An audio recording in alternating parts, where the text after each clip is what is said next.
जय हिंद दोस्तों, कैसे हैं आप सभी लोग। उम्मीद करते हैं स्वस्थ होंगे, मस्त होंगे और पढ़ाई चल रहा है एकदम बढ़िया।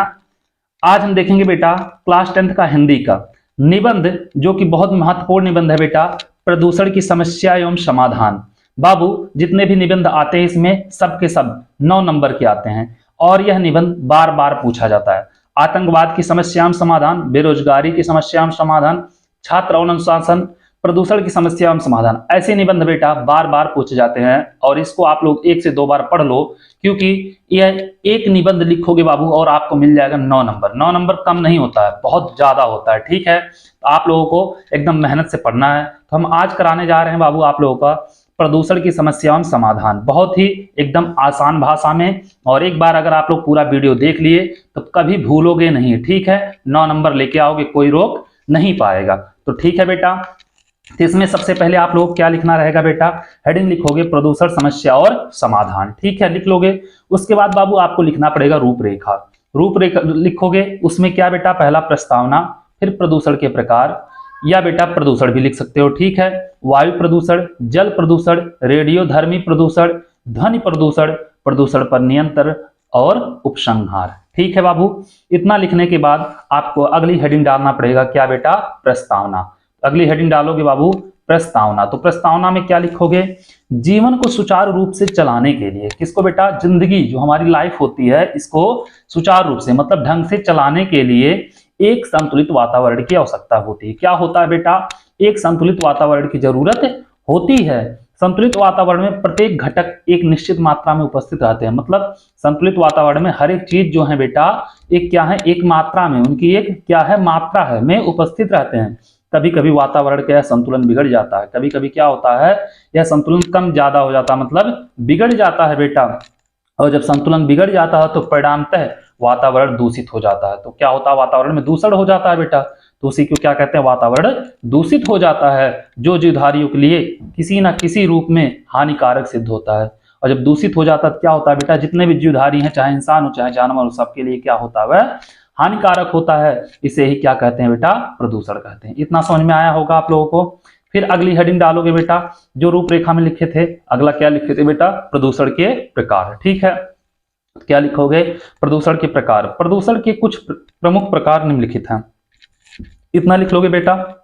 फिर पहला कौन सा, वायु प्रदूषण। क्या है बेटा, पहला वायु प्रदूषण। तो वायु प्रदूषण लिखोगे, क्या दिया वायु प्रदूषण में, वायुमंडल में मौजूद गैसें एक विशेष अनुपात में अपनी क्रियाओं द्वारा मंडल में ऑक्सीजन और कार्बन डाइऑक्साइड का संतुलन बनाए रखती हैं। ठीक है, क्या करते हैं बेटा, जो भी वायुमंडल में होती हैं, मतलब कई सारी गैस होती हैं, उसमें से हम केवल ऑक्सीजन और कार्बन डाइऑक्साइड का संतुलन लिखे हैं। ठीक है, बनाए रखती हैं, किंतु मनुष्य अपनी अज्ञानता के कारण, मतलब उसको ज्ञान नहीं रहता है के कारण, तथा आवश्यक काम पर, काम के नाम पर, या तो बेटा जिसको ज्ञान रहता है वो कहता है ये हमारी जरूरत बा, कहता है भोजपुरी में, समझते हो नहीं समझते हो बेटा, आवश्यकता के नाम पर इस संतुलन को बिगाड़ता रहता है। तो क्या करता है बेटा, आवश्यकता के नाम पर संतुलन को बिगाड़ता रहता है। अपनी आवश्यकता के लिए मनुष्य वनों को काटता है, और क्या करता है बेटा, वनों को काटता है। परिणामतः वातावरण में ऑक्सीजन की मात्रा कम हो जाती है, जिससे क्या होता है बेटा, ऑक्सीजन की मात्रा वातावरण में कम हो जाती है।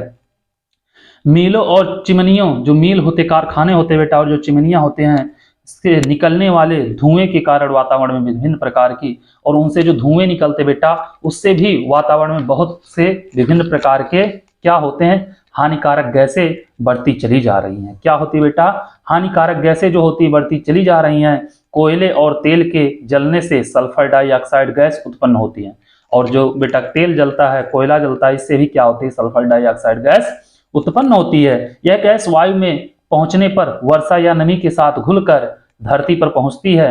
बेटा यह गैस क्या करती है, जब धरती पर पहुंचती है, मतलब नमी में या वर्षा के साथ, ठीक है, और गंधक का अम्ल बनाती है। यह नासिका में जलन पैदा करती है, और यह क्या करती है, नासिका में जलन पैदा करती है। आए समझ में। दूसरा बाबू, जल प्रदूषण, यह भी बहुत हानिकारक है। जल में अनेक प्रकार के खनिज तत्व, कार्बनिक, अकार्बनिक पदार्थ तथा गैसें रहती हैं। जल में भी बहुत सारी पदार्थ रहती हैं बेटा, आप लोगों को पता ही होगा।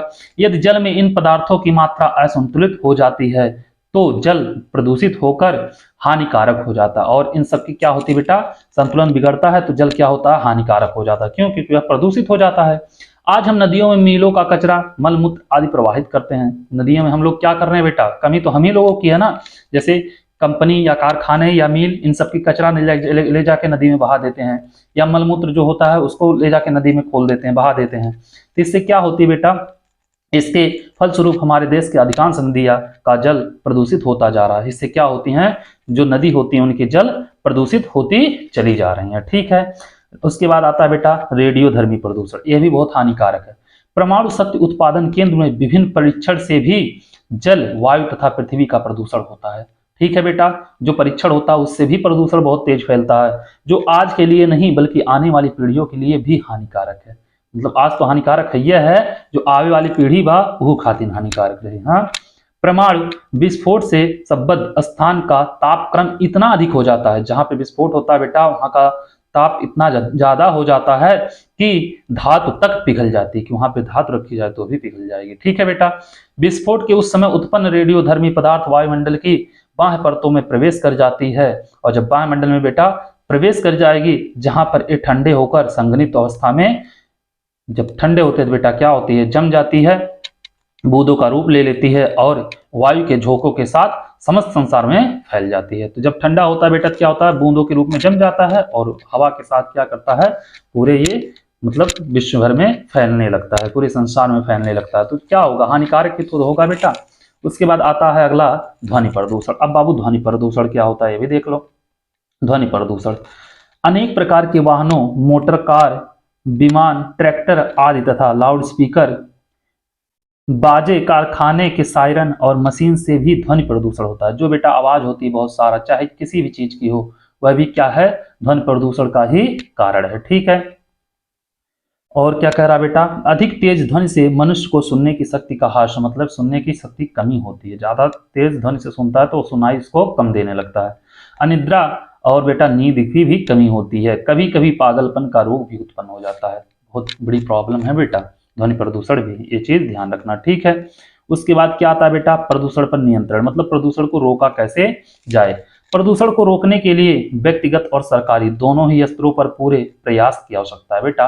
प्रदूषण को रोकने के लिए मतलब सरकार को ही नियम नहीं लागू करना है, सरकार के साथ साथ हमें फॉलो भी करना, हमें भी उसको प्रयास करना चाहिए प्रदूषण को रोकने का। जल प्रदूषण के निवारण एवं नियम के लिए भारत सरकार ने सन 1974 ईस्वी में जल प्रदूषण निवारण एवं नियंत्रण अधिनियम लागू किया। 1974 ईस्वी में भी ही बेटा लागू हो गया था जल प्रदूषण रोकने के लिए, लेकिन उस पर सख्त कदम जब उठेगा तब तो।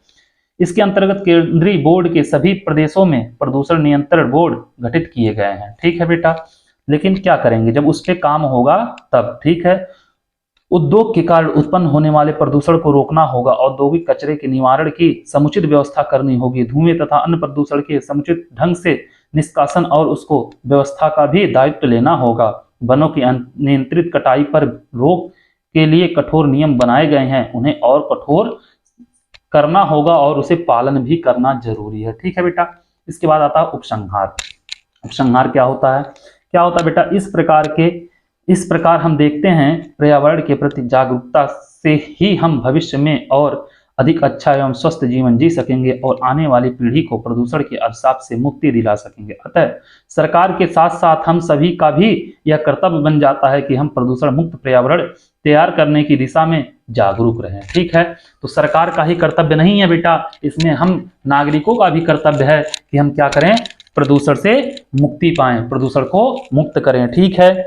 और यह बेटा बहुत इंपॉर्टेंट है क्लास 10 और 12 वाले बच्चों के लिए, जो हिंदी का पेपर देंगे उन सब के लिए। और 9 नंबर का आता है बेटा 10 में, सोच लो, और 7 नंबर का शायद आता है 12 में। ठीक है। तो बहुत ज्यादा इंपॉर्टेंट है और हर साल पूछा जाता है। तो आप लोगों से एक ही रिक्वेस्ट है, जितना हो सके उतने मेहनत से पढ़िए, और चैनल को शेयर नहीं किए तो शेयर कर दीजिए, सब्सक्राइब नहीं किए तो सब्सक्राइब कर दीजिए, और वीडियो को लाइक करना मत भूलिएगा। ठीक है। Thank you so much.